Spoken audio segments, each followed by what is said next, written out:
दोस्तों एक बार फिर से हम आपके लिए IPPB recruitment 2025 apply online form fill up process की अपडेट लेके आ चुके हैं। कैसे आप एग्जीक्यूटिव भर्ती का ऑनलाइन फॉर्म फिल कर सकते हो।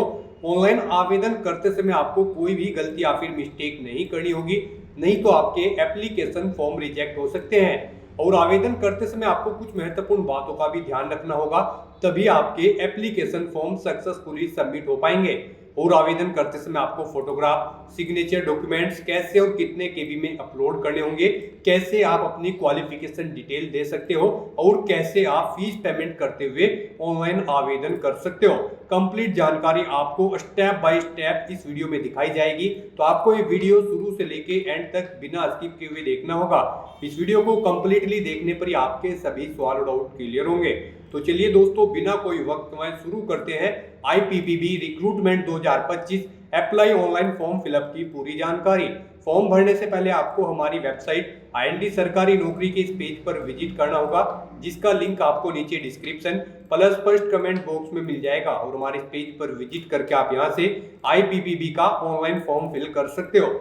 Indian post payment bank IPPB भारतीय डाक भुगतान बैंक के अंतर्गत एग्जीक्यूटिव की पोस्ट निकली हुई है। 51 यहाँ पर टोटल वैकेंसी जिसके लिए निकली हुई है। आवेदन करने की अंतिम तिथि 21 मार्च 2025 है। 30,000 रुपए सैलरी है प्रति माह के लिए। ग्रेजुएट डिग्री से आप अप्लाई कर सकते हो। 21 से 35 वर्ष इसकी आयु सीमा है। बात अगर यहाँ पर फीस डिटेल की जाए तो SC/ST PWD के लिए 150 है। ऑल कैंडिडेट जो इनसे अलग कैटेगरी के हैं उनके लिए 750 है, जो कि आप debit card, credit card, internet banking, IMPS, cash card या मोबाइल वॉलेट से पेमेंट कर सकते हो। बिना एग्जाम, बिना परीक्षा की भर्ती है। मेरिट और इंटरव्यू के आधार पर सिलेक्शन किया जाएगा। ऑनलाइन अप्लाई कर सकते हो, ऑल ओवर इंडिया से अप्लाई कर सकते हो। IPPBonline.com ये इसकी ऑफिशियल वेबसाइट है, जिससे आप ऑनलाइन अप्लाई कर सकते हो। इंपोर्टेंट लिंक सेक्शन के अंतर्गत ऑफिशियल नोटिफिकेशन PDF लिंक पर आप क्लिक करके इसकी PDF डाउनलोड कर सकते हो। इसमें आपको कंप्लीट डिटेल दे दी गई है, जैसे कि आवेदन की डेट और वैकेंसीज कैटेगरी आपकी क्या रहेगी, क्वालिफिकेशन और एज लिमिट की भी जानकारी दे दी गई है। एज लिमिट के साथ साथ में सिलेक्शन क्राइटेरिया की डिटेल दी गई है। हाउ टू अप्लाई का कंप्लीट प्रोसीजर दिया गया है। इसमें फोटोग्राफ की जानकारी दी गई है, कैसे और कितने केबी में आप अपलोड करोगे उसका साइज आपको यहाँ पर दे दिया गया है। उसी साथ में सिग्नेचर और लेफ्ट थंब इंप्रेशन और हैंड रिटन डिक्लेरेशन और आपको जो डॉक्यूमेंट्स अपलोड करने होंगे उसकी पूरी जानकारी यहाँ पर दे दी गई है। स्क्रॉल डाउन करते हुए आपको एक पूरी PDF रीड करना अनिवार्य है। इसको पूरा पढ़ने से आपके सभी सवाल और डाउट क्लियर होंगे। PDF रीड आउट करने के बाद में आपको अप्लाई ऑनलाइन लिंक पर क्लिक करना होगा, तो आपके सामने इसका ऑनलाइन का पोर्टल ओपन हो जाएगा। अगर आपने पहले से इस पोर्टल पर रजिस्ट्रेशन कर रखा है तो सबसे पहले आपको रजिस्ट्रेशन नंबर एंटर करना होगा, पासवर्ड यहाँ पर आपको एंटर करना होगा और ये कैप्चा कोड इस बॉक्स में एंटर करना होगा और सबमिट टैब पर क्लिक करते हुए लॉगिन करके अपने डैशबोर्ड में से फॉर्म फिल कर लेना होगा। और अगर आपने पहले से इस पोर्टल पर रजिस्ट्रेशन नहीं किया हुआ है तो आपको click here for new registration इस टैब पर क्लिक करना होगा। इस पर आप जैसे ही क्लिक करोगे तो आपके सामने रजिस्ट्रेशन का ये पोर्टल ओपन हो जाएगा। यहाँ पर आने के बाद आपको सबसे पहले अपना फर्स्ट नेम एंटर करना है, उसके बाद उसे एक बार फिर से एंटर करके कंफर्म कर लेना है। फिर आपका मिडिल नेम, लास्ट नेम है तो वो भी एंटर करके कंफर्म कर ले, नहीं है तो आप इन कॉलम्स को खाली छोड़ दें। उसके बाद यहाँ पर आपको अपना 10 डिजिट का मोबाइल नंबर एंटर करना है, उसे भी एक बार फिर से एंटर करके कंफर्म कर लेना है। फिर यहाँ पर आपको अपनी ईमेल आईडी देनी है। यहाँ पर आपको अपनी ईमेल आईडी के शुरू के कैरेक्टर एंटर करने हैं और डोमेन नेम में से आपको डोमेन नेम सेलेक्ट कर लेना है। फिर यहाँ पर आपको अपनी कंप्लीट ईमेल आईडी एंटर करनी है।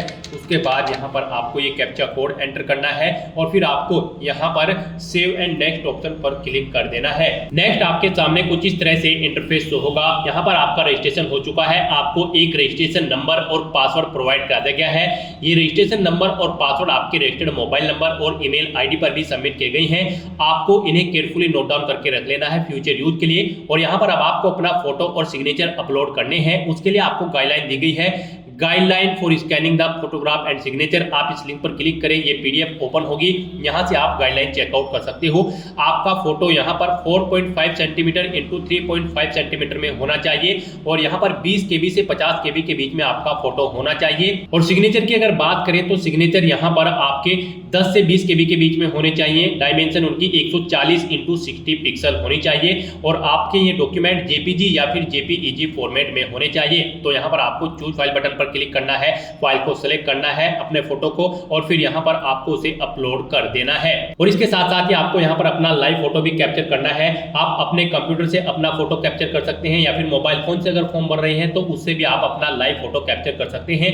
आप कैप्चर फोटो ऑप्शन पर क्लिक करें और अपना लाइव फोटो यहाँ पर कैप्चर कर लें। और अगर आप QR कोड के थ्रू स्कैन करके अपना फोटो यहाँ पर कैप्चर करना चाहते हैं तो आप क्लिक हियर टू स्कैन इस ऑप्शन पर क्लिक करें। ये QR कोड आपको शो होगा, उसे आप अपने मोबाइल में स्कैन करें और फिर वहां से आप अपना लाइव फोटो यहाँ पर कैप्चर कर दें। उसके बाद यहाँ पर आपको इस चेकबॉक्स को ओके करना है। फिर आपको यहाँ पर अपने सिग्नेचर अपलोड करने हैं। सिग्नेचर अपलोड करने के लिए आपको चूज फाइल बटन पर क्लिक करना है, अपने सिग्नेचर को सिलेक्ट करना है और फिर यहाँ पर उन्हें अपलोड कर देना है। इस तरह से अपना फोटो सिग्नेचर अपलोड करने के बाद आपको इस चेकबॉक्स को ओके करना है और फिर यहाँ पर आपको नेक्स्ट ऑप्शन पर क्लिक कर देना है। नेक्स्ट यहाँ पर आपको अपनी बेसिक डिटेल प्रोवाइड करानी है। यहाँ पर आप सबसे पहले अपना सर्कल सिलेक्ट करें। फिर यहाँ पर जो सर्कल आपने सिलेक्ट किया है फिर आपसे पूछा गया कि क्या आप इसी स्टेट से अप्लाई करना चाहते हैं, तो यहाँ पर आप वही स्टेट सिलेक्ट करें। फिर आपसे पूछा गया कि क्या आप बैंकिंग आउटलेट के लिए यहाँ पर अप्लाई करना चाहते हैं, तो यहाँ पर आप अपना बैंकिंग आउटलेट सिलेक्ट करें जहाँ पर आप यहाँ पर बैंकिंग आउटलेट करना चाहते हैं। उसके बाद यहाँ पर आपसे पूछा गया है कि क्या आपके पास जिस स्टेट से आप अप्लाई कर रहे हो उसका डोमिसाइल है, तो यहाँ पर आपको यस ऑप्शन सेलेक्ट करना है। उसके बाद यहाँ पर आपको अपनी कैटेगरी सिलेक्ट करनी है। फिर यहाँ पर आपसे पूछा गया कि क्या आप PWBD कैंडिडेट हैं, अगर है और आपकी परसेंटेज 40% से अबव है, अगर है तो यस करें और फिर उसकी डिटेल दें, जैसे कि अपनी डिसेबिलिटी का टाइप सिलेक्ट करें और फिर टाइप ऑफ डिसेबिलिटी में यहाँ पर आप बताएं आप ब्लाइंडनेस एंड लो विजन है या फिर कुछ और। अगर नहीं है आप PWBD कैंडिडेट तो आपको नो ऑप्शन सेलेक्ट करना है।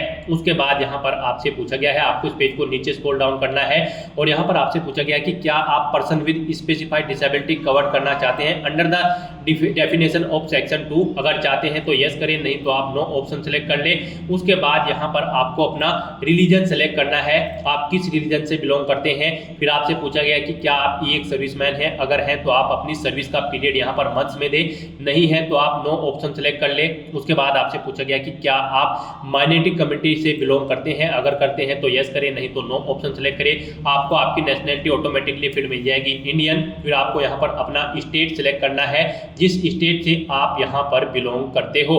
उसके बाद यहाँ पर आपको एग्जामिनेशन सेंटर सेलेक्ट करना है। उसके बाद यहाँ पर आपको अपनी डेट ऑफ बर्थ सेलेक्ट करनी है। फिर आपको अपना जेंडर सेलेक्ट करना है। उसके बाद आपसे पूछा गया कि क्या आपके जुड़वा भाई बहन हैं, अगर हैं तो यस करें, उनका जेंडर सेलेक्ट करें और यहाँ पर उनका नाम आप एंटर कर दें, नहीं है तो आपको नो ऑप्शन सेलेक्ट करना है। फिर आपको अपना मैरिटल स्टेटस देना है, आप मैरिड हो या फिर अनमैरिड। उसके बाद यहाँ पर आप अपने फादर का नाम एंटर करें। फिर यहाँ पर आप अपनी मदर का नाम एंटर करें। उसके बाद यहाँ पर आपको अपना कोरोस्पोंडेंस एड्रेस एंटर करना है। फिर आपको अपना परमानेंट एड्रेस एंटर करना है और अगर आपका परमानेंट एड्रेस आपके कोरोस्पोंडेंस एड्रेस के अकॉर्डिंग सेम है तो आप इस चेकबॉक्स को ओके कर दें, same as address for correspondence. Automatically आपका परमानेंट एड्रेस आपके कोरोस्पोंडेंस एड्रेस के अकॉर्डिंग फिल हो जाएगा। उसके बाद यहाँ पर आपको GST इनवॉइसिंग एड्रेस सेलेक्ट कर लेना है, आप किस एड्रेस पर कम्युनिकेट करना चाहते हैं, कोरोस्पोंडेंस या फिर परमानेंट, आप ऑप्शन सेलेक्ट करें। फिर यहाँ पर आपको आपकी कैटेगरी के अकॉर्डिंग एप्लीकेशन फीस का अमाउंट शो कर दिया जाएगा। उसके बाद आपको यहाँ पर वैलिडेट योर डिटेल इस ऑप्शन पर क्लिक करना है, अपनी सभी डिटेल्स को वैलिडेट कर लेना है और फिर आपको सेव एंड नेक्स्ट ऑप्शन पर क्लिक कर देना है। नेक्स्ट यहाँ पर आपको अपनी क्वालिफिकेशन, एक्सपीरियंस और लैंग्वेजेस की डिटेल देनी है।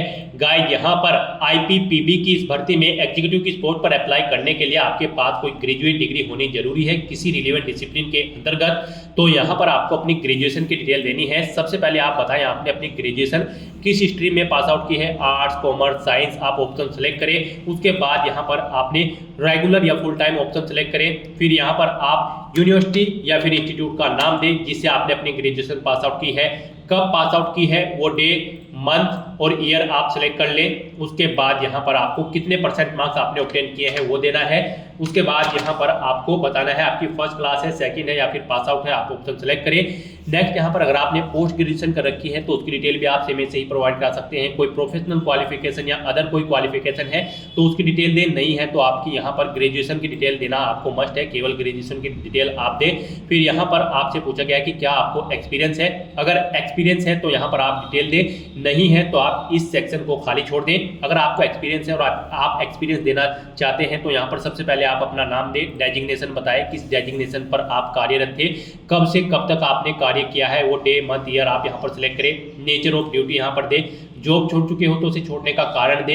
इन डेट्स के अकॉर्डिंग यहाँ पर आपकी ईयर ऑफ एक्सपीरियंस कैलकुलेट होकर आपको शो कर दी जाएंगे, कितने मंथ और ईयर का आपको एक्सपीरियंस है। और अगर आपको एक से ज्यादा जगह वर्किंग एक्सपीरियंस है तो आप ऐड मोर ऑप्शन पर क्लिक करें, एक और रो सेम ऐसी ही यहाँ पर ऐड हो जाएगी और उसमें आप अपने एक्सपीरियंस की डिटेल प्रोवाइड करा दें। रिमूव करना चाहते हैं तो आप रिमूव की टैब पर क्लिक करके रिमूव कर सकते हैं। उसके बाद यहाँ पर आपको अपनी लैंग्वेजेस की डिटेल प्रोवाइड करानी है। यहाँ पर आपका कम से कम हिंदी लैंग्वेज आपको आनी जरूरी है, इसे आपको रीड राइट और स्पीक होना जरूरी है। उसके बाद आप जो भी लैंग्वेज जानते हैं उसकी डिटेल यहाँ पर आप प्रोवाइड करा सकते हैं, नहीं जानते हैं तो इन कॉलम्स को खाली छोड़ दें। फिर यहाँ पर आपको वैलिडेट योर डिटेल्स इस ऑप्शन पर क्लिक करना है, अपनी इन सभी डिटेल्स को वैलिडेट कर लेना है और उसके बाद आपको सेव एंड नेक्स्ट ऑप्शन पर क्लिक कर देना है। नेक्स्ट आपके सामने कुछ इस तरह से इंटरफेस शो होगा। पीछे जो आपने डिटेल प्रोवाइड कराई है उसका पूरा प्रीव्यू आपको यहाँ पर शो कर दिया गया है। आपको सभी डिटेल्स केयरफुली चेकआउट करनी है, पेज को नीचे स्क्रॉल डाउन करना है। कहीं पर कोई मिस्टेक है तो आप बैक बटन पर क्लिक करके एडिट कर सकते हो, नहीं तो आपको डिक्लेरेशन सेक्शन में आना है, आई एग्री चेकबॉक्स को ओके करना है और फिर आपको कंप्लीट रजिस्ट्रेशन इस ऑप्शन पर क्लिक कर देना है। नेक्स्ट यहाँ पर आपको अपने डॉक्यूमेंट अपलोड करने हैं। यहाँ पर आपको अपना left thumb impression, hand written declaration document और अपना रिज्यूम अपलोड करना है। इनके लिए भी आपको गाइडलाइन दी गई है। आप गाइडलाइन फॉर डॉक्यूमेंट अपलोड इस लिंक पर क्लिक करें, आपके सामने यही पीडीएफ ओपन होगी, यहाँ से आप चेकआउट कर सकते हो। आपका जो लेफ्ट थंब इंप्रेशन होगा वो यहाँ पर 20 KB से 50 KB के बीच में होना चाहिए। डायमेंशन उसकी 240 × 240 पिक्सल होनी चाहिए। जेपीजी या फिर जेपीजी फॉर्मेट में आपकी ये फाइल होनी चाहिए। उसके बाद यहाँ पर आपको जो अपना hand written declaration document upload करना है वो आपको इंग्लिश में यहाँ पर अपलोड करना होगा, लिखना होगा अपना डॉक्यूमेंट और व्हाइट पेपर पर ब्लैंक इंक पेन से आपको लिखना होगा। उसके लिए यहाँ पर आपका फाइल का साइज रहेगा जेपीजी या फिर जेपीजी। डायमेंशन इसकी 800 × 400 पिक्सल होनी चाहिए और आपकी इस फाइल का 50 KB से 100 KB के बीच में होना चाहिए। उसके बाद आपको अपना रिज्यूम अपलोड करना है।